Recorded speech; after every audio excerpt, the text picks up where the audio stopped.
Hi, I'm Nancy Genayer, the Executive Director of the Traveltown Museum Foundation here in Los Angeles, California, where we restore and operate these locomotives that we have behind me here for the enjoyment of children of Los Angeles. We do this with the help of sponsors and members and donors like US Battery. The Traveltown Museum Foundation is here in Los Angeles to educate the public about railroad history. We do that by restoring our locomotives and passenger cars here, and that's all possible with the help of people who give us donations like US Battery.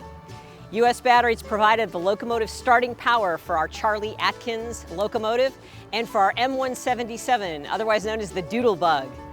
These are two pieces of history that are unique to Southern California, and we're really excited to be able to share that with the people who come to our museum.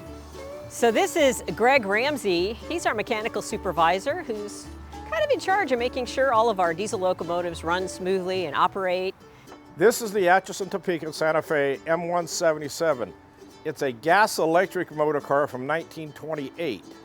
It's very unusual. As far as we know, the only one of these in existence that still has its original gas engine. There's 4 8-volt batteries on this side. There's 4 more 8-volt batteries on the other side.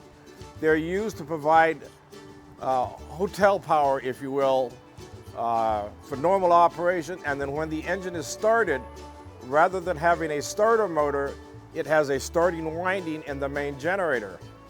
And so unlike a truck or a bus, when you hear it start, it's a slow wind up to speed. When it does that on this car, while the basic electrical system is 32 volt, they've series the 2 batteries for starting, and we actually started on the 68, 72 volt system. US Battery has been a donor to the Traveltown Museum since 2017, providing us with deep cycle batteries that are intended for marine applications, but work well with these older trains that have specific power requirements.